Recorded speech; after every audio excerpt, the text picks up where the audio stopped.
탄소 중립이 미래의 대세인데 아직 탄소 중립에 대해서 잘 모르시는 분이 많은 것 같습니다. 반갑습니다. 토마토입니다. 오늘은 에너지원별 탄소 배출량에 대하여 간략히 알아보겠습니다.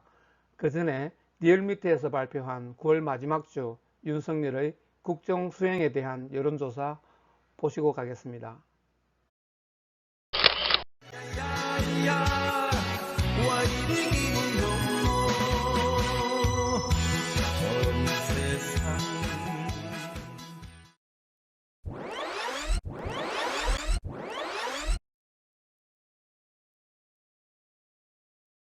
많은 분들이 사실 탄소 배출에 대해서 잘 모르고 계십니다. 석탄이 탄소를 많이 배출한다는 것은 잘 알고 계신데 어느 정도 배출하는지는 잘 모르시죠. 그리고 LNG가 청정에너지인 줄 아시는 분들도 꽤 많습니다. 과연 LNG가 청정에너지일까요? 석탄과 LNG의 탄소 배출, 즉 CO2 배출량을 그래프로 비교해 보았습니다. 발전 방식 등에 따라서 약간 차이는 있으나 석탄의 경우에는 전기 1kWh를 생산하는데 평균 860g의 이산화탄소가 배출됩니다. LNG의 경우는 전기 1kW를 생산하는데 평균 385g의 이산화탄소가 배출됩니다. 석탄이 LNG보다 2배 정도 많은 CO2를 배출합니다. 그렇지만 LNG도 많은 CO2를 배출하는 것을 알 수 있습니다. 석탄 화력발전소 1기를 폐쇄하고 LNG 발전소 2기를 지으면 탄소 배출을 줄이지 못한다는 것을 알았습니다. 10월 1일부터 전기요금이 인상됩니다. 1kW당 전기요금이 가정마다 다르겠지만 1200원이 넘습니다. 1200원에 배출된 860g의 이산화탄소는 그 몇 배의 돈을 들여도 없앨 수 없습니다. 자연을 사랑하는 마음으로 전기를 아껴 씁시다. 전기를 아껴 쓰는 것이 탄소 배출을 줄이는 우리가 할 수 있는 유일한 방법입니다. 재미난 자료가 있어 소개시켜 드립니다. 엔드 유저별로 에너지 수요를 살펴보면은 여기 밑에 분홍색이죠. 분홍색이 이제 빌딩입니다. 빌딩에서 많이 사용하고 있고요. 빨간색이 산업입니다. 산업에서 에너지 수요가 점점 늘어나죠. 그리고 위에 파란색이 교통입니다.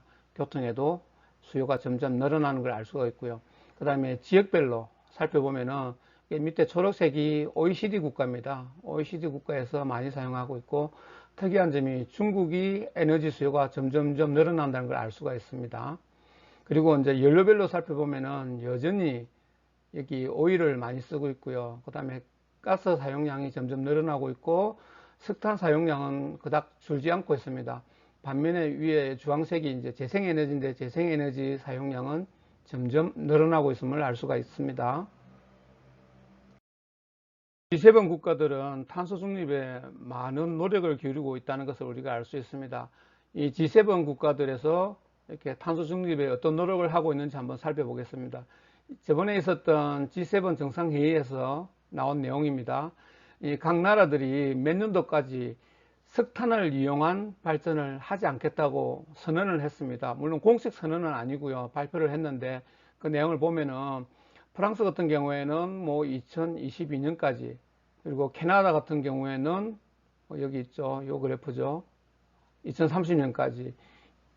그렇죠. 이탈리아 같은 경우는 25년까지. 독일은 30년까지. 미국도 어떻습니까? 미국은 35년까지 어쨌든 석탄으로 발전하는 걸 전부 없애겠다고 이렇게 선언을 했습니다. 그런데 이제 일본은 여기에 대해서 발표를 하지 않았습니다. 일본 때문에 이게 선언으로 채택되지 못했습니다. 아시다시피 일본은 여러분 석탄 발전 비중이 매우 높습니다. 후쿠시마 원전 사고 이후에 원자력 비중을 줄임으로 인해서 석탄 발전이라든지 오일 발전이 늘어났죠. 그래서 일본은 이렇게 쉽게 석탄 발전을 이렇게 줄일 수가 없는 현실적인 문제가 있기 때문에 G7 국가들이 같이 이렇게 석탄 발전소를 없애자는데 합의를 보고 그걸 발표를 하려고 했으나 일본의 반대로 선언으로 채택은 못했지만 일본의 제외한 다른 나라들이 이렇게 몇 년도까지 석탄 발전을 없애겠다고 각 나라들이 이렇게 발표한 내용을 제가 소개시켜 드렸습니다. 한국의 에너지 정책에 대해서는 제가 저희 유튜브에서 많이 말씀을 드렸기 때문에 여기서 특별하게 길게 말씀드리진 않겠습니다. 어쨌든 윤석열 정부 들어서면서 한국의 에너지 정책이 바뀌었습니다. 문재인 정부 때와 비교해서 원자력 발전 비중을 8.9%더 늘리고 신재생 에너지 비중을 8.7% 줄이는 쪽으로 에너지 정책을 수립을 했습니다. 어쨌든 윤석열 정부의 에너지 정책이 세계적인 흐름과 거꾸로 가고 있다는 게 큰 문제라고 제가 몇 번을 지적했습니다. 어쨌든 미래 산업인 에너지 정책이 제대로 가야 됩니다. 에너지 산업은 미래의 먹거리입니다. 지금 미국의 IRA법도 마찬가지 아닙니까? 한국도 세계적인 흐름에 맞춰서 신재생 에너지 쪽으로 빨리 에너지 정책을 돌려야 한다고 저는 강력하게 주장합니다. 여러분 시청해 주셔서 감사합니다.